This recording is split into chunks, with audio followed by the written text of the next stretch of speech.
اهلا خوتي خواتاتي، لاباس عليكم؟ مبروك عواشركم. كاين شي صفوف، شي شباكيه، شي عسل. جيت نشارك معكم الطريقه ديال العسل، وفي نفس الوقت نجاوب حتى على الاخت اللي قالت لي تحجر ليها العسل ديالها. يلا تشوفوا معايا المقادير وطريقه التحضير سهله جدا. بالنسبه للمقادير، خديت واحد الكاسرونه او كاميله، درت فيها 2 كيلو ديال السكر سنيده. والكاميله اللي كتبان لكم البنات الاخرى اللي هي حتى هي درت فيها العسل، يعني درت فيها 4 كيلو. وهذه اللي غادي نشارك معكم فيها 2 كيلو. كل 2 كيلو ديال السكر سنيده في ايطرو ديال الماء. انا البنات هنا هذه فيها نص ايطرو، درت منها 2 قراعي. من بعد غادي ديروا حامض والليمون. الحامض ضروري في العسل، كنتو سولتيني ديك المره في اللايف. مازال الليمون نقدروا نستغناو عليه، واخا كيعطي واحد المذاق رائع للعسل. وكندير الملحه باش كنهرس هكا ديك الحلاوه. بالنسبه للمنسمات كندير الباديان البنات، ممكن ديروا القرفه. الاخت اللي قالت لي لا ماشي الطريقه الصحيحه ديال العسل، وخاصك ديري الاتاي وخاصك ديري الزعتر وزعتره.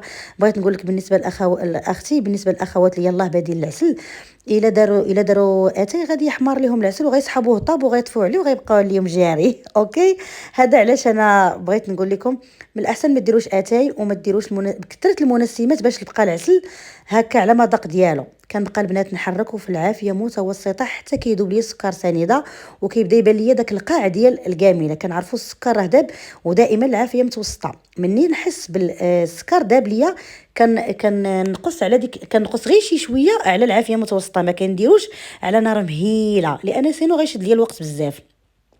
هنا العسل البنات راه باقي ما طاب، كتشوفوا باقي ما وصلتش لداك بغيت الحامض ديالي يولي كراميليزي.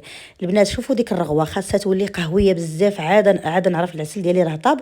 ومني كندير هكا العسل خاصو يخرج ليا خط باقي كيتقطع، يعني باقي العسل ما طابش. انا كنقول سمحوا لي طولت عليكم، ولكن بغيت كلشي يولي صاوب العسل حتى البنات المبتدئات. شوفوا البنات هذا اللي قلت لكم في الكاميرا الاخرى ها هو طاب. كنشوف كنتيستيه بهذه الطريقه، كيجيني هكا ما كيتقطعش ليا. وكناخذ شويه ديال العسل وكنديرو في واحد الطبيسيل باش نشوفوا واش قصاح.